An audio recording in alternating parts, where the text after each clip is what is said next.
이제 어리석은 자와 지혜로운 자를 지금 비교하고 있죠. 그래서 무슨 어리석은 자는 이제 그 시간을 빼앗긴 자라는 거예요. 시간 누구한테 빼앗겼습니까? 시간을 마귀에게 빼앗겼죠. 마귀. 우리 이제 믿지 않는 사람들은 시간을 이제 마귀에게 다 빼앗기고 살고 있는 거예요. 마귀에게 속박당하는 그런 삶을 이제 살고 있습니다. 반면에 우리 이제 이 지혜로운 사람은 시간을 이제 되찾는 자이다 이렇게 하고 있죠. 시간을 그 영어로 표현하면 이제 redeem이라고 하는 단어를 쓰고 있어요. redeem, 구속한다는 뜻이죠. 물러 온다는 거예요. 마귀에게 빼앗긴 시간을 다시 이제 되찾아오는 사람은 지혜로운 사람이라는 것입니다. 그리고 어리석은 자는 주의 뜻에 무관심해요. 주의 뜻에 하나님의 뜻에 이제 무관심하고 또 말씀이 들려진다 할지라도 그걸 이제 소홀하게 이제 무가치하게 이렇게 여기는 것이죠. 반면에 지혜로운 사람은 어떻게 합니까? 주의 뜻을 잘 이해하는 사람이라는 거예요. 주의 뜻을 주의 깊게 이렇게 살펴서 잘 이해하는 사람이 지혜로운 사람이다. 그리고 어리석은 자의 특징이 이제 술 취하지 말라 이렇게 표현하고 있죠. 술 취하지 말라 18절에 거기에는 과도함이 있나니 오직 성령으로 충만하라 이렇게 얘기하고 있는데요. 이 술이라고 하는 것은 이제 육신을 이제 표현하는 겁니다. 육신으로 충만하지 말라는 거예요. 육신으로 내 마음을 가득히 채우지 말라는 거죠. 지혜로운 사람은 육신으로 채우는 것이 아니라 무엇으로 채웁니까? 성령님으로 채우는 거죠. 성령님으로 채우는 사람이에요. 그리고 어리석은 사람은 감사하지 않습니다. 특징이 감사하는 마음이 없어요. 그러나 반면에 우리 그 지혜로운 사람은 예수 그리스도의 이름으로 감사합니다. 예수 그리스도의 이름으로 무조건 감사하는 게 아니에요. 무조건 감사하는 것이 아니라 예수 그리스도의 이름으로 감사하는 겁니다. 비록 이제 그 좋지 않은 일도 있을 수 있는 거죠. 우리가 살다 보면 질병에 걸릴 수도 있고 또 기대했던 것들이 이루어지지 않는다 할지라도 우리가 예수 그리스도의 이름으로 감사하는 거예요. 그렇죠? 그리고 어리석은 사람은 하나님을 두려워하지 않는다. 반면에 지혜로운 사람은 하나님을 두려워하죠. 하나님을 두려워해요. 하나님을 존중하고 이 두려움은 공포의 두려움이 아닙니다. 공포의 두려움이 아니라 이렇게 존중하는 두려움을 얘기하는 거예요. 존중하는 마음. 그리고 이제 어리석은 자는 특징이 또 어떤 특징이 있나요? 복종하지 않아요. 복종하는 걸 싫어해. 복종하는 걸 거부합니다. 반면에 지혜로운 사람은 기꺼이 복종하죠. 기꺼이. 내가 약해서 복종하는 게 아니에요. 내가 약해서 복종하는 것이 아니라 그 하나님을 두려워하기 때문에 내가 복종을 하는 겁니다. 그래서 지혜로운 자와 이제 어리석은 자 이제 그 구분을 해주고 있는데요. 그래서 이제 어리석은 자는 여기서 얘기하는 얘기는 무슨 얘기냐면 이 육신으로 이렇게 의해서 지배를 받을 수밖에 없다는 거죠. 육신의 지배를 온전하게 받는 거예요. 어리석은 자는. 그래서 이제 그 어리석은 일을 하게 되는 것이고 또 어떤 일을 하게 돼요? 육신의 일을 하는 겁니다. 육신의 일을. 반면에 지혜로운 사람은 이렇게 그 성령님으로 이렇게 충만해 있기 때문에 성령님에 의해서 지배를 받는 거죠. 성령님에 의해서 지배를 받는. 그래서 이거는 이제 그 주도권의 문제입니다. 주도권을 누구에게 내드리느냐. 이제 구원받지 않은 사람은 주도권이 육신에게 있기 때문에 육신이 이제 요구하는 대로 이제 이렇게 그 이끄는 대로 살 수밖에 없는 것이고요. 이 구원받은 사람의 경우는 육신의 지배를 받을 수도 있고 또 성령님에 의해서 지배를 받을 수가 있어요. 그렇죠? 그래서 우리가 이제 성령님에 의해서 지배를 받아야 되는 것을 이제 말해주고 있는 것입니다. 그래서 이제 우리가 이제 구원받은 사람들은 이제 하나님의 생명을 소유했기 때문에 실상은 이제 우리가 느끼지 못할 뿐이지 하나님의 능력으로 쌓여 있는 거예요. 우리 주변이.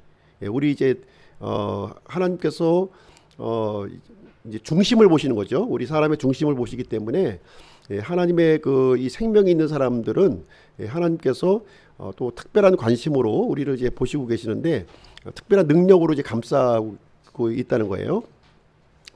그런데 이제 그 능력으로 감싸 있다고 해서 내가 능력을 소유하는 거하고는 틀린 겁니다. 예, 내가 하나님의 능력이 나와 함께 하는 거하고 내가 그 능력을 소유하는 것하고는 별개의 문제라는 것이죠. 그렇죠? 예, 예를 들어서 내가 이제 주먹을 쥐고 있어요. 예, 주먹을 쥐고 있으면 누군가 나에게 뭐를 주려고 할 때 받을 수 있어요, 없어요? 받을 수가 없는 거예요. 내 주먹을 쥐고 있기 때문에. 예.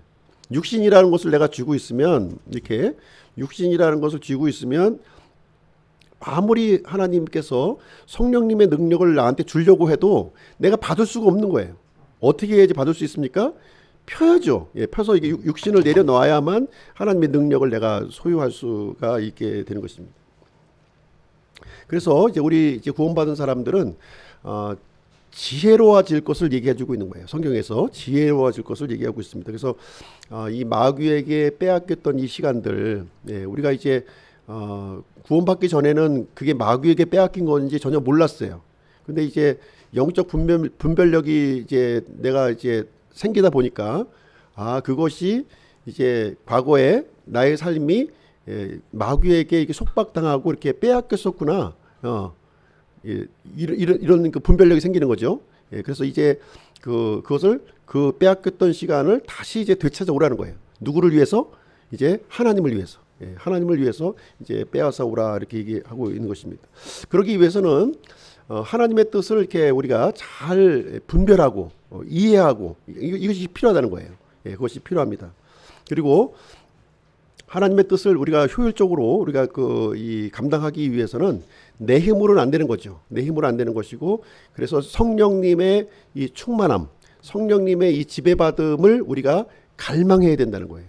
예, 그게 해답입니다. 그게 해답. 그래서 오늘 이제 오늘 2과죠. 2과에서 이제 하는 내용은 최종적으로 이제 신약 생활의 그 원리를 이제 쭉 이제 나열을 하면서 마지막으로 지금 이제 강조하는 것이 뭐냐? 육신으로는 안 되는 것이고 성령님의 충만함을 받아야 된다. 이 얘기를 지금 해주고 있습니다. 그래서 오늘 이제 성령 충만에 대한 내용이 아마 그 주된 우리가 살펴볼 그런 내용이 되겠습니다.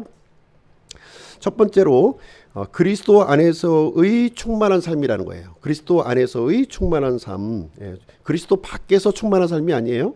그리스도 안에서의 충만한 삶을 얘기해주고 있습니다. 그래서 충만함이라고 하는 이 단어, 충만함이라고 하는 단어가 이제 이 원래 이제 그 뜻의 표현을 보면 이 충만하다고 하는 것은 흘러 넘치다는 의미가 갖고 있어요. 흘러 넘치. 이제 물을 부었을 때 이제 약간 덜 찬 게 아니라 완전히 차서 넘치는 상태. 이것을 이제 충만함이라고 하는 단어를 우리가 사용하게 됩니다. 그래서 성령 충만이라고 하는 것은 그리스도 안에 있을 때에 가능한 거예요. 우리가 그리스도 안에 거할 때 이제 가능해지는 내용이 되겠습니다. 그래서 그리스도인의 충만함이라고 하는 것은 어중간한 상태가 아니에요. 이거는. 어중간한 상태가 전혀 아니다. 그래서 우리 구원받은 사람은 이제 옛 자아가 있고 새로운 자아가 있다고 말씀드렸어요. 그래서 옛 자아와 이제 새 자아가 이렇게 혼합되어 있는 상태가 아니라는 거예요. 성령님의 충만함이라고 하는 것은 이제 새로운 자아로 완전히 가득 채워져서 흘러 넘치는 상태, 그 상태를 얘기하는 것이다라는 것입니다. 그래서 성령 충만이라고 하는 것은 이렇게 어떤 흉내 내는 게 아니에요. 모방하는 게 아닙니다. 예, 그래서 막 내가 노력하고 막 애쓰고 힘들려고 하는 그런 것이 아니다. 충만함은 그런 것이 아닙니다. 그래서 이 성령 충만함이라고 하는 것은 예수 그리스도 안에서 아주 그냥 이 전폭적인 삶을 얘기하는 거예요. 전폭적으로 드려지는. 그리고 전폭적으로 이 성령님에 의해서 지배를 받는, 통제를 받는 그런 삶을 얘기를 해주고 있습니다. 그래서 우리 구원받았을 때 들어왔었던 예수님의 이 생명을 이렇게 이제 어떻게 보면 이제 구현시키는 것이다. 구현시키는 것으로 이렇게 보시면 되겠습니다. 그래서 예수님께서 지난 시간에 예수님이 가지셨던 생각을 우리가 살펴보았죠. 그래서 예수님이 가졌던 그 생각이 이제 나를 통해서 이렇게 이루어지는 거예요. 이루어지는 것. 그것이 바로 성령 충만함을 이제 얘기해주고 있습니다. 그래서 골로새서 2장 10절 한번 보겠습니다. 골로새서 2장 10절 같이 한번 읽어보실게요. 시작. 또 너희는 모든 정사와 권능의 머리이신 그분 안에서 완벽하며. 그래서 이 우리가 예수님과 우리의 관계가 어떤 관계예요? 예수님은 머리이시고 우리는 몸이잖아요. 그죠? 그래서 머리의 그 이 생각이 이제 이 몸인 우리가 이게 서로 일치되어 있는, 연합되어 있는 상태가 바로 이제 성령 충만한 상태이다, 이렇게 보시면 되겠습니다.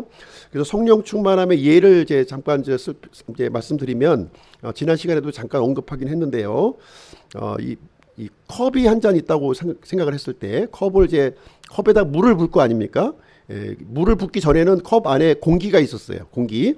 그러나 물을 붓는 순간 물을 부으는 양만큼 공기가 밀려나게 되죠. 빠져나가게 됩니다. 빠져나가게 되는 현상이 됩니다. 그래서 성령님으로 충만한다고 하는 것은 무슨 얘기냐면 컵에 물이 가득 차서 이게 흘러 넘치는 상태를 얘기하고 있는 거예요. 공기를 완전히 다 밀어내고 물만 가득 차 있는 그런 상태를 얘기하고 있습니다. 그래서 성령 충만하면 이렇게 물과 공기가 이렇게 섞여 있는 이런 요 상태가 아니라요. 공기를 완전히 밀어내고 이제 물이 가득 차서 흘러 넘쳐 있는 그런 상태의 모습이다 얘기하겠습니다. 그래서 일반적인 그리스도인의 모습은 물 반 공기 반 이렇게 돼 있는 거죠. 그렇죠? 어떨 때는 물의 이제 영향을 받고요. 어떨 때는 이제 물의 영향을 받는 이런 일반적인 그리스도인의 모습은 이렇게 돼 있습니다. 그러나 성령님으로 충만한 그리스도인은요, 이제 물로 가득 채워져서 온전히 성령님에 의해서 지배를 받는 그런 상태를 이제 얘기한다, 이렇게 보시면 되겠습니다. 자, 두 번째로 충만함의 내적 경험입니다. 충만함의 내적 경험인데요. 우리 안에 내주하시는 성령님은 하나님이시죠.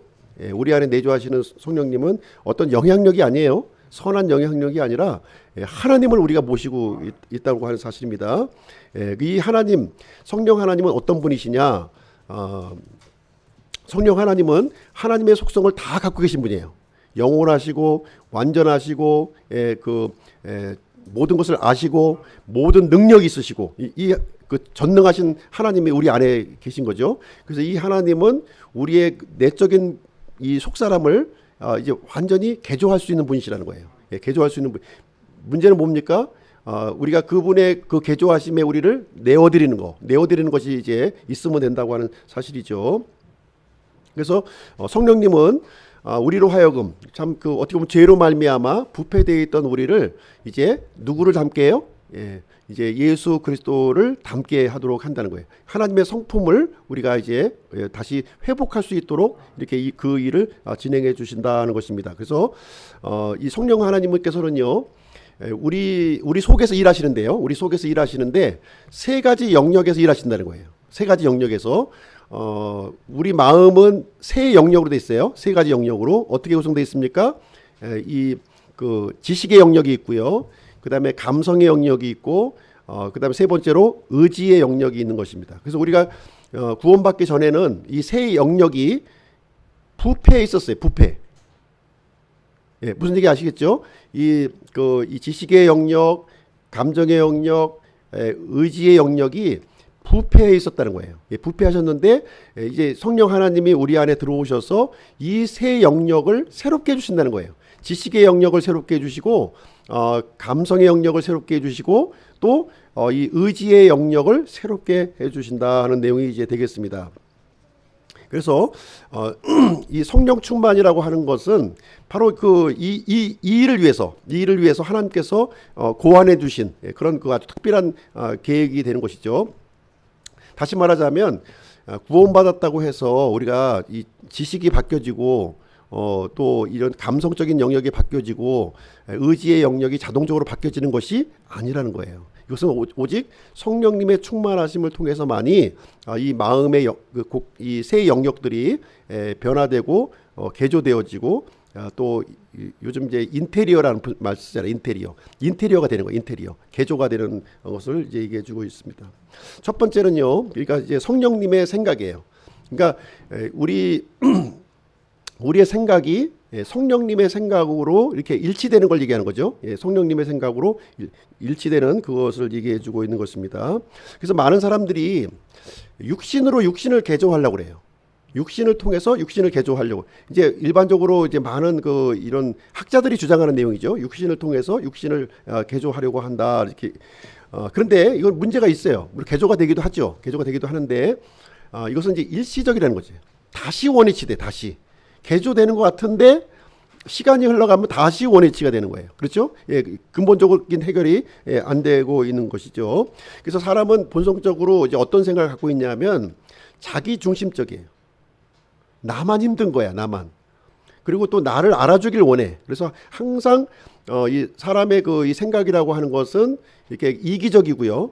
자기 중심적인 생각으로 가득히 이렇게 차여져 있는 것이죠. 근데 이 생각을 이제 밀어내고, 누구의 생각으로 밀어내요? 성령님의 생각을 우리가 이제 채우면 이 생각은 밀려 나가는 거예요. 컵에 물을 부으면 공기가 밀려 나가듯이 자기 본성적이고 이기적인 생각은 나 이거 이기적인 생각을 내가 버려야지, 이런 결단과 노력 결심으로 안 된다는 거예요. 이건요. 그러니까 안 되고요. 성령님의 생각을 내 안에 채워 넣을 때만이 이 생각이 없어진다는 거예요. 성령님의 생각을 집어넣는. 성령님의 생각은 추상적인 게 아니에요. 그리스도의 생각입니다. 그리스도의 생각을 이제 성령님의 생각인데요. 그리스도의 생각으로 우리를 채우면 육신의 생각이 이렇게 계속 밀려 나간다는 거예요. 밀려 나간다는 것을 이제, 그래서 이 성령 충만이 바로 육신의 생각을 이렇게 밀어낼 수 있는 유일한 처방이라는 거예요. 유일한 처방. 유일한 처방. 육신의 생각은 안 없어져요. 우리 본성적인 것은 굉장히 강력합니다. 이 강력한 것은 더 강력한 곳으로 밀어내야 되는 거예요. 그렇죠? 더 강력한 것은 이 공기가 어떻게 밀려나갑니까? 밀어나갈 수가 없어요. 물을 부으면 나가는 거예요. 물을 부으면. 더 강력한 물을 부으면 나가는 것처럼 성령님으로 우리를 충만하게 채우면 육신의 생각은 이 자기 중심적인 생각이 밀려나가게 된다. 이렇게 보시면 되겠습니다. 우리가 그리스도의 생각으로 가득 채워지잖아요. 그러면 굉장히 자유로워져요. 그리스도의 생각이 채워지지 않잖아요. 그러면 자유롭지가 않아. 자유롭지가 않은 거예요. 왜냐하면 사람은 이기적이고 자기 본성적이기 때문에 항상 거기로 돌아가게끔 돼 있는 거예요. 원래의 생각으로. 그래서 이제 성령님으로 생각으로 가득히 들어가게 되면 이런 자기 중심적인 생각, 자기 나만 생각했던 이런 생각들이 언제 그랬냐듯이 없어져 버린다는 거예요. 없어져 버린다는 것을 여기서 얘기해 주고 있습니다. 그래서 성령님께서 이런 걸 자연스럽게 이렇게 만들어 주신다는 거예요. 만들어 주신 겁니다. 성령 충만을 하면 그것이 자동적으로 그것이 이루어진다는 것을 얘기해 주고 있습니다. 로마서 8장 5절부터 7절 보겠습니다. 로마서 8장 5절부터 7절. 육신을 따르는 자들은 육신의 일들을 생각하거니와 성령을 따르는 자들을 성령의 일들을 생각하나니 육신적으로 생각하는 것은 사망이요 영적으로 생각하는 것은 생명과 평안이니라. 육신적인 생각은 하나님의 법에 복종하지 아니할 뿐 아니라 참으로 그리할 수도 없으므로 하나님과 원수가 되는 것이니라. 그래서 육신적인 생각은 우리가 떨쳐버릴 수가 없어요. 불가능한 겁니다. 불가능한 거예요. 그것은 더 강한 생각으로 밀어내야 되는 거예요. 그 강한 생각이 뭐냐? 성령님의 생각이다. 이제 얘기를 해주고 있습니다. 두 번째로 성령님의 의지로 채우느라는 거예요. 성령님의 의지로 채우느라. 하나님께서는 사람들에게 의지를 주셨죠. 자유의지를 주셨습니다. 굉장히 소중한 거예요. 이거는 굉장히 이제 우리에게 자유의지를 주신 것은 대단히 중요한 것이고요. 우리가 무언가 선택할 수 있는 이것은 하나님의 은혜예요. 그렇죠? 선택할 수 있는 건 하나님의 은혜예요. 하나님께서는 우리에게 자유의지를 주셨는데요. 어느 정도의 자유의지를 주셨냐 하면 지옥 가는 자유까지 주셨어요. 놀랍죠. 이 엄청난 저기를 준 거예요. 이 엄청난 자유를 준 겁니다. 하나님은 절대로 우리를 로봇으로 만들지 않으셨다는 거예요. 로봇으로. 너는 착한 일만 해야 돼. 하나님의 뜻만 순종해야 돼 하지 않았어요. 하나님의 뜻을 거부할 수도 있었고요. 또 지옥을 선택할 수 있는 자유까지 무한대의 자유를 우리 사람들에게 허락을 해 주셨다는. 반면에 하나님을 선택할 수 있는 자유도 주신 거죠. 예. 이 두 가지 자유가 있다고 하는 사실을 양면성, 예, 자유의 양면성을 우리는 분명히 이제 생각을 해야 됩니다. 그래서 우리가 이제 의지를 행사할 때는 의지를 생각할 때는 이제 두 가지를 생각해야 되는 거예요. 예. 권리만 생각하시면 안 돼요. 예. 책임도 생각하셔야지. 예. 분명히 하나님은 하나님을 선택할 자유도 우리에게 주셨고 하나님을 거부할 자유까지 우리 주신 거예요. 그렇죠? 그 책임에 있어서도 우리는 자유로울 수 없는 거죠. 그렇죠? 하나님을 선택했을 때는 생명과 평안으로 인도하실 것이고 하나님을 거부하는 선택을 했을 때에는 멸망으로 이렇게 간다는 거예요. 그러한 것을 그 무한대의 자유를 주셨다는 것은 참으로 감사한 일이지만 이것은 잘 사용해야 되는 거죠. 신중하게 우리가 사용해야 될 그런 부분이 있다는 것을 말씀드리겠습니다. 그래서 이 선택에는요, 역시 이 부패한 우리 의지는 이기적인 의지가 있다는 거예요. 이기적인 의지. 이제 순종하지 않으려고 그러고 복종하지 않으려고 그러고 다른 사람 위에 군림하려고 그러고 이렇게 그런 의지가 있다는 거죠. 이거 부패한 의지예요. 부패한 의지를 이제 이 부패한 의지를 무엇으로 대체한다고요? 성령님의 의지로 대체를 해야 된다. 성령님의 의지가 이제 이렇게 밀어넣으면 부패한 의지는 밀려 나가는 거예요. 공기처럼 밀려 나간다. 억지로 내가 선한 의지를 발동하려고 애쓸 필요가 없다는 거예요. 그건 안 돼. 그건 안 되는 거예요. 내가 선해져야 돼. 근데 이런 사람이 돼야 돼. 이런 노력이나 어떤 이런 거 가지고 절대로 안 된다. 성령님의 의지를 우리 안에 집어넣고 충만하게 하면 내 의지는 이렇게 밀려 나가게 된다는 것을 여기서 말씀을 해주고 있습니다. 그래서 성령님으로 충만할 때는요, 의무적으로 하는 게 아니라는 거예요. 의무적이지 않아요. 이렇게 나는 해야만 돼. 이런 사람이 돼야만 돼. 아니에요. 성령님의 의지로 충만해지면요, 그냥 자발적으로, 그냥 나오는 거예요. 자발적으로 이제 유순한 모습을 우리가 이제 갖게 된다는 것을 말씀해 드리고 있습니다. 자, 그러면은 로마서 12장 2절 한번 보실게요. 로마서 12장 2절 같이 읽겠습니다. 로마서 12장 2절 시작. 너희는 이 세상에 동화되지 말고 오직 너희 생각을 새롭게 함으로 변화를 받아 하나님의 선하시고 받으실 만하며 완전하신 뜻이 무엇인지 입증하도록 하라. 그래서 이 의지는 이제 성령 충만함을 통해서 성령님의 의지가 우리가 채워지게 되면 이제 하나님의 뜻을 내가 헤아리게 된다는 거예요. 헤아리게 돼서 자동적으로 그 뜻을 내가 이렇게 해야 되겠구나 하는 이 자원하는 마음이 우리 속에 이제 생성이 된다. 그 뜻에 따라서 이렇게 하게 되니까 이런 것들이 바로 하나님께서 받으실 만한 거라는 거예요. 우리가 이제 자녀를 키워봤을 때 알잖아요. 시키는 거 억지로 하게 되면 기쁨이 있습니까? 기쁨이 없어요. 근데 시키지도 않았는데 알아서 부모의 뜻을 헤아려 가지고 그 일을 해. 그럼 얼마나 기쁘고 만족스럽겠습니까? 하나님도 그런 생각을 가지고 있다고 하는 것이죠. 세 번째는 이제 성령님의 사랑이에요. 사랑. 우리의 이제 감성적인 부분을 한번 보겠습니다. 우리의 감성, 우리 인간의 사랑도 역시 비뚤어져 있어요. 우리의 사랑도 비뚤어져 있습니다. 그래서 이 성경에서 이 인간의 사랑을 이제 어떻게 표현하냐면 육신의 정욕으로 이제 표현하고 있는 거예요. 육신의 정욕. 그래서 이 사람의 인간의 사랑이라고 하는 것이 어느 정도로 부패를 했냐 하면은 아주 탐욕스럽다는 거예요. 아주 탐욕스러워.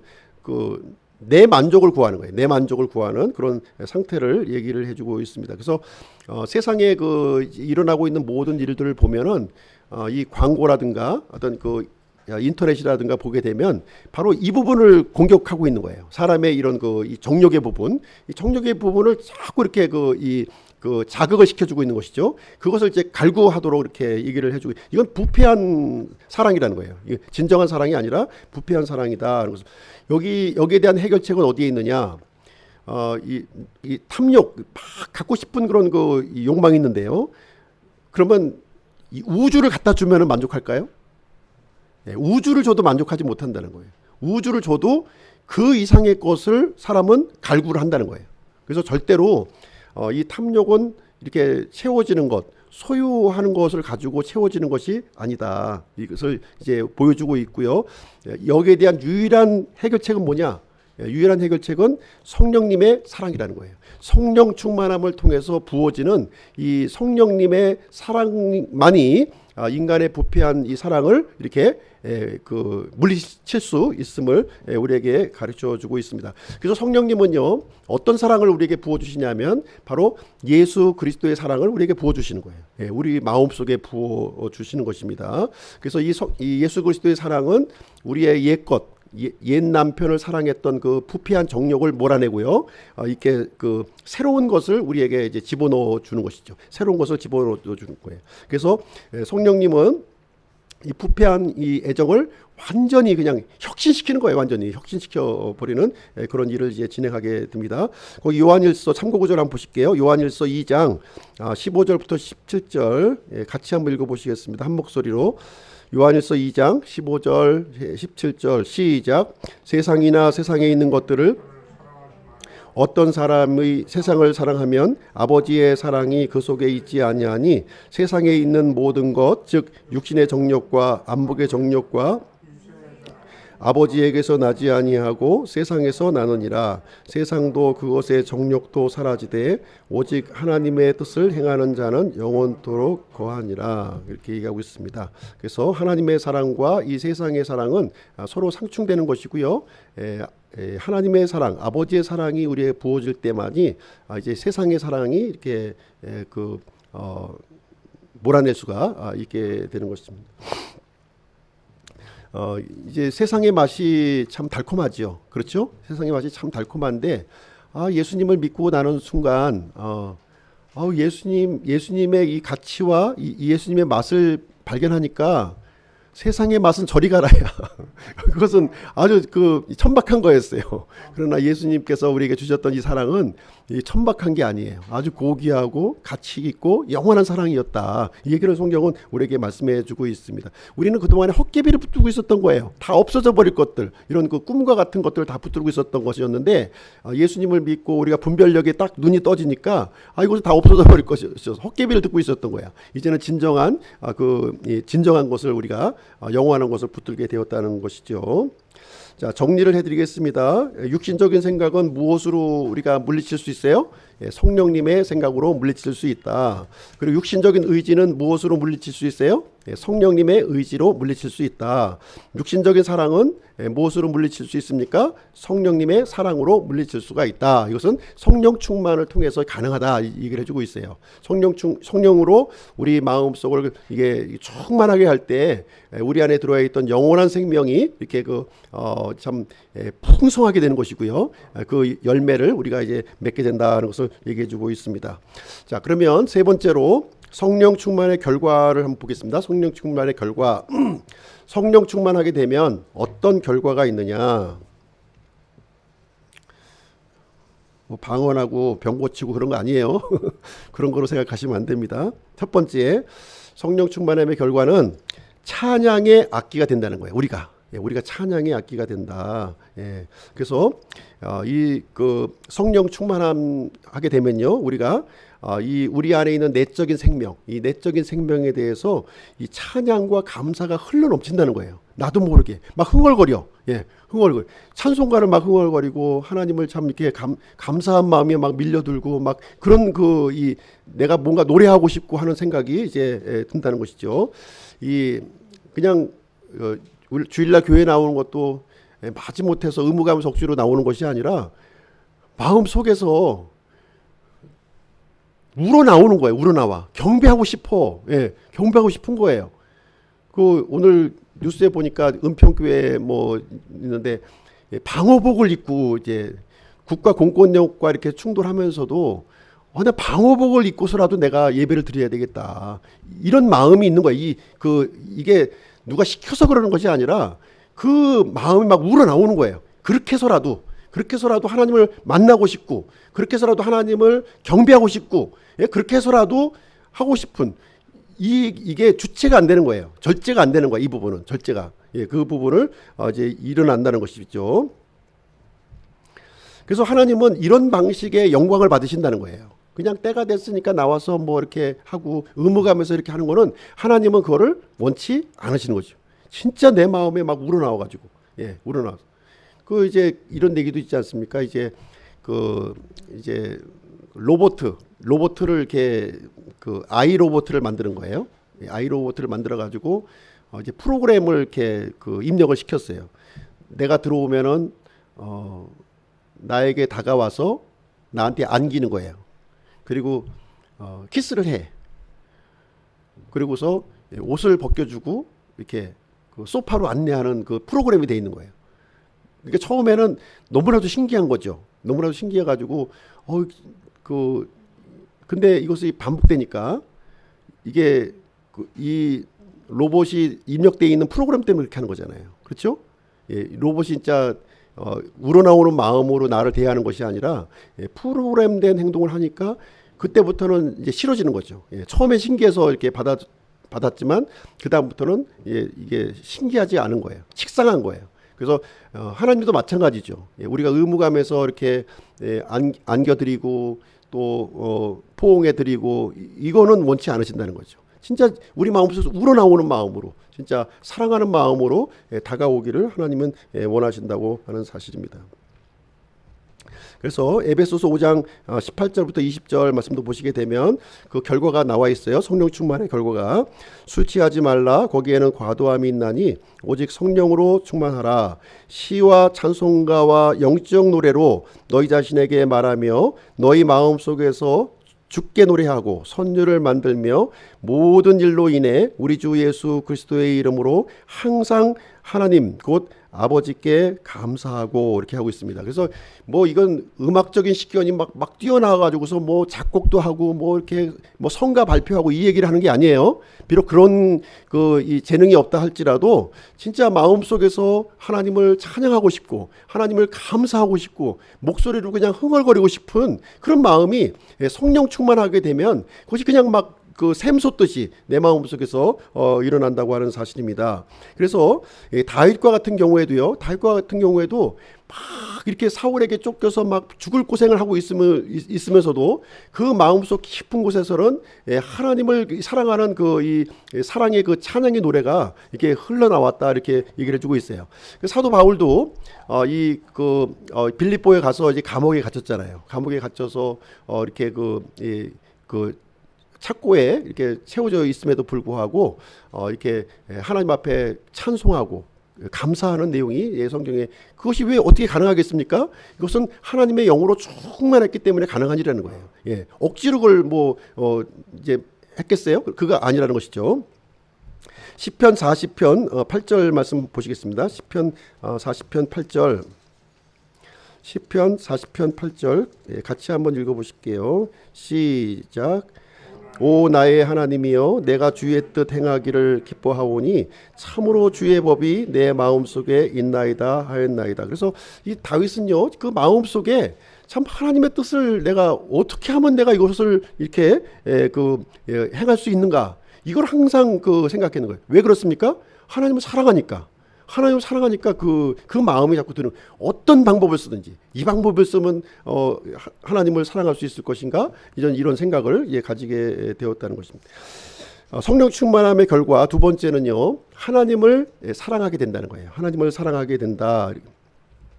이 자연스러운 현상이에요. 우리가 성령 충만하면요 이제 하나님의 나에게 부어준 그 사랑을 생각을 할 때 그 사랑에 내가 더 깊이 들어가고 싶은 마음이 드는 거예요. 더 깊이. 하나님의 나 같은 아주 부족하고 하나님의 사랑을 받을 자격이 없는 사람에게 부어주신 그 하나님의 놀라운 사랑을 생각할 때 그 사랑을 생각하니까 그 사랑에 나는 더 깊이 들어가고 싶다. 예. 이게 세상이 문제가 아니야. 세상이 문제가 아니야. 내가 처해 있는 환경이 문제가 아니야. 이게 눈에 안 들어와요. 눈에 안 들어오고 그 사랑에 들어가고 싶은 거예요. 그 사랑에. 이제 우리 야곱이 라반의 집에 들어가서 이제 라헬을 사랑하잖아요. 라헬. 그래서 이제 라반이 이제 7년을 일하는 조건으로 이제 라헬을 주기로 이렇게 약속을 합니다. 그러니까 야곱이 이 참 7년을 어떻게 여겼어요? 그냥 수일로 여겼다 이렇게 여겼죠. 수일. 어떻게 7년이 수일이 될 수가 있겠어요? 누구에게 집중이 됐기 때문에 그래요? 라헬에게. 온 마음이 라헬에게 다 빠져 있다 보니까 힘든 일이고 힘든 줄 모르고 시간이 흘러가는 줄도 모르고 그 시간을 보내게 되었다. 이렇게 얘기를 해주고 있어요. 그래서 하나님의 사랑을 우리가 이렇게 발견하고 느끼게 되는 순간 더 깊은 사랑으로 우리가 들어가게 되는 일이 이제 발생하게 되는 것이죠. 그 갈망이 막 올라온다는 거예요. 갈망이. 세 번째로 성령 충만함의 결과 세 번째는요. 환경에 저항한다는 거예요. 환경에 저항한다. 자, 풍선에 바람을 부었어요. 바람을 이렇게 푹 하고 불었습니다. 바람을 불었을 때 지금 이제 우리 기압이 몇 기압이죠? 1기압이죠. 1기압. 풍선이 불기 전에도 1기압이죠. 풍선에 바람을 불었을 때에도 1기압이에요. 1기압입니다. 근데 풍선에 바람을 이렇게 불게 되면요. 이 기압을 저항하고 커지죠. 이렇게 풍선이 커지는 거예요. 그러니까 저항하는 힘이 생긴다는 거예요. 성령님이 내 안에 들어오시게 되면 이렇게 이 저항하는 힘이 생긴다는 거예요. 기압에 대해서 기압을 밀어낼 수 있는 저항하는 힘이 이제 생긴다는 것을 얘기해주고 있습니다. 그래서 이렇게 이 성령 충만하지 못한 그리스도인들이요. 성령 충만하지 못한 그리스도인들은 계속 영향을 받아요. 주변의 환경에 영향을 받고 또 누구의 영향을 받습니까? 내 감정에 또 영향을 받아. 내가 기쁘고 즐거울 때는 하나님이 계신 것 같아. 근데 내가 슬프고 낙심할 때는 하나님이 안 계신 것 같아. 그래서 아침 저녁으로 하나님이 계셨다 안 계셨다 하는 것을 반복하는 거죠. 그렇죠?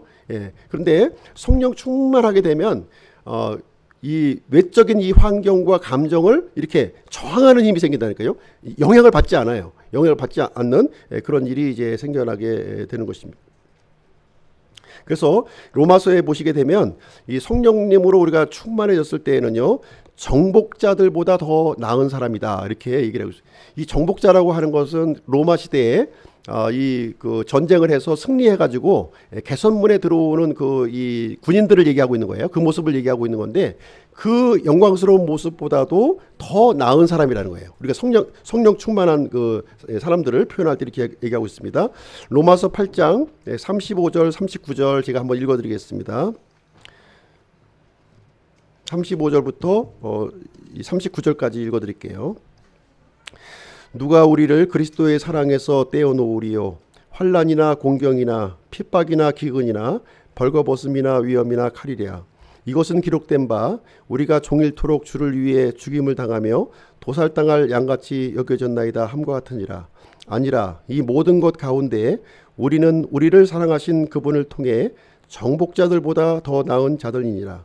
내가 확신하노니 사망이나 생명이나 천사들이나 정사들이나 권능들이나 현재에 있는 것들이나 장래에 있는 것들이나 높음이나 깊음이나 다른 어떤 창조물이라도 능히 우리를 그리스도 예수 우리 주 안에 있는 하나님의 사랑에서 떼어놓지 못하리라. 이렇게 하고 있습니다. 이게 성령 충만한 사람의 그 모습을 얘기하고 있는 거예요. 이 성령 충만하게 되면요, 이게 하나님의 이 예수 그리스도의 사랑에 이렇게 붙잡힌 바 되어 가지고 그 어떤 고난과 열악한 환경도 우리가 저항하는 힘을 여기서 갖고 있다. 승리자의 모습을 우리에게 보여주고 있다. 이렇게 얘기를 해주고 있는 것이죠. 그래서 하나님과 우리 사이를 갈라놓지 못하는 거예요. 갈라놓지 못해요. 완전히 우리가 붙어있는 이 상황을 이제 흐트러 놓지 못하게 되는 것입니다. 모든 것을 이게 지탱해주는 힘을 성령님께서 이렇게 우리에게 부여해 주신다는 거예요. 그리고 성령 충만의 결과 네 번째는 흘러 넘치는 삶이라는 거예요. 흘러 넘치는 삶. 흘러 넘치는 삶이 됩니다. 이 흘러 넘치는 그 모습은요, 어디에서 발견할 수 있냐면, 열매에서 발견되는 거예요. 열매.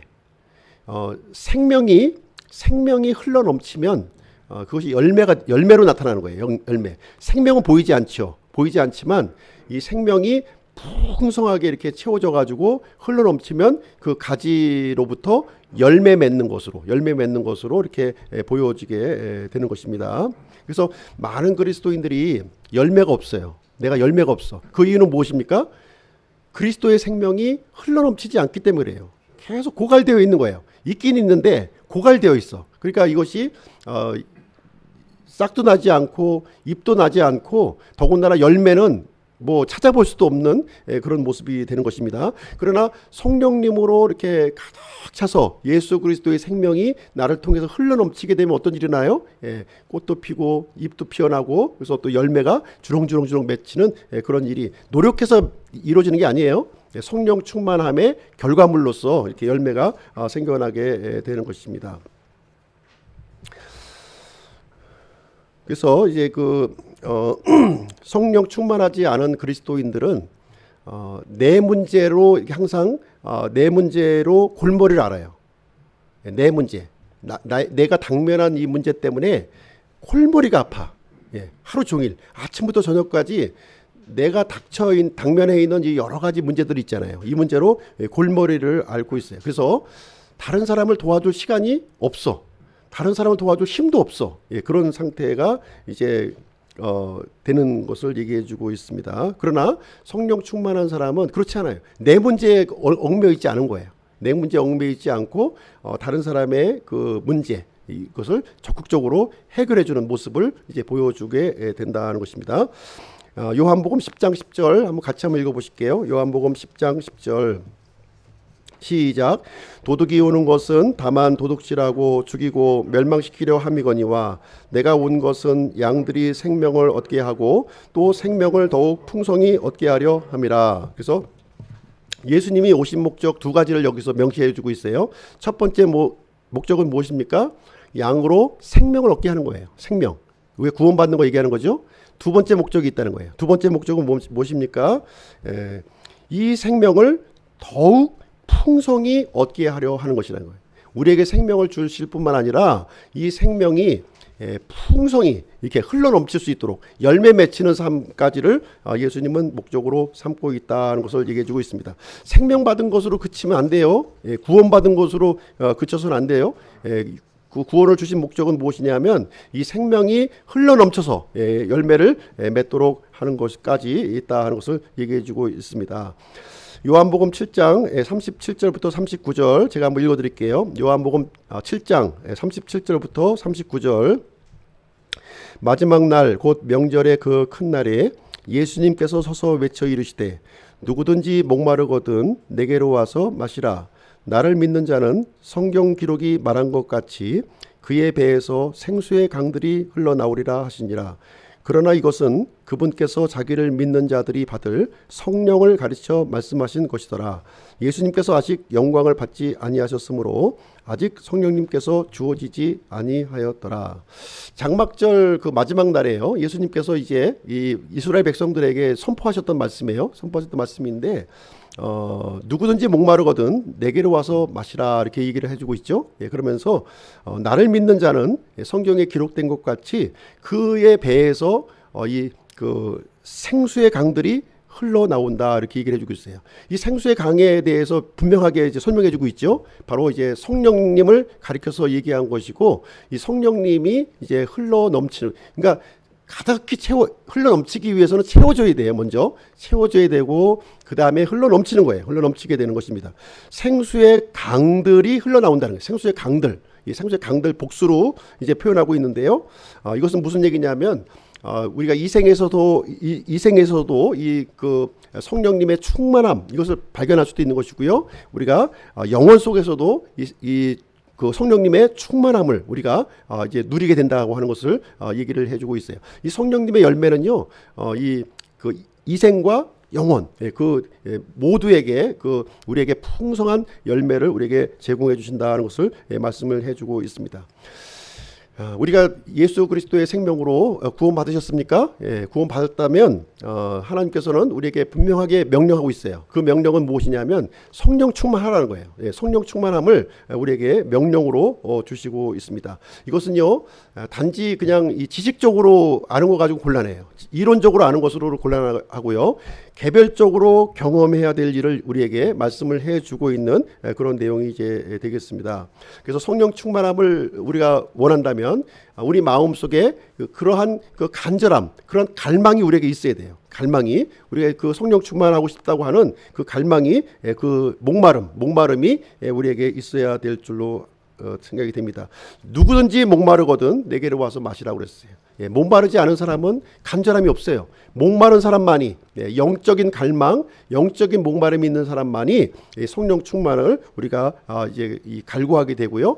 또 예수님께서는 우리에게 주시겠다고 이렇게 말씀을 해주고 있습니다. 자.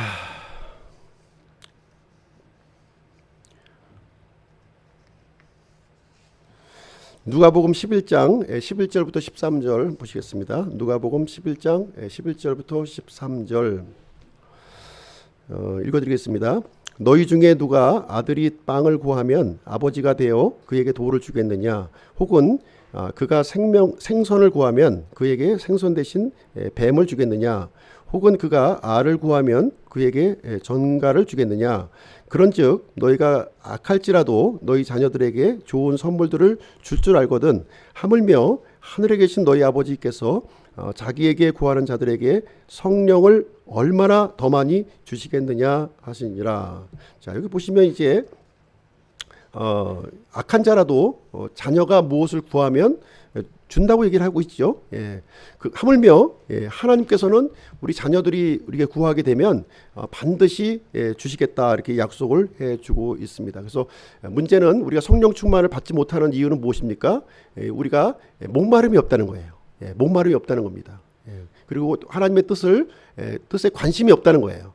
관심이 없다는 것을 우리에게 말씀해주고 있습니다. 그래서 하나님의 뜻을 이해하고 또 이 성령 충만함을 우리가 간절히 요구할 때는 하나님께서는 반드시 그 약속을 지켜주시고 많은 성령으로 우리를 채워주시겠다 이렇게 약속을 해주고 있습니다. 열매 맺는 삶을 약속해주고 있는 거예요.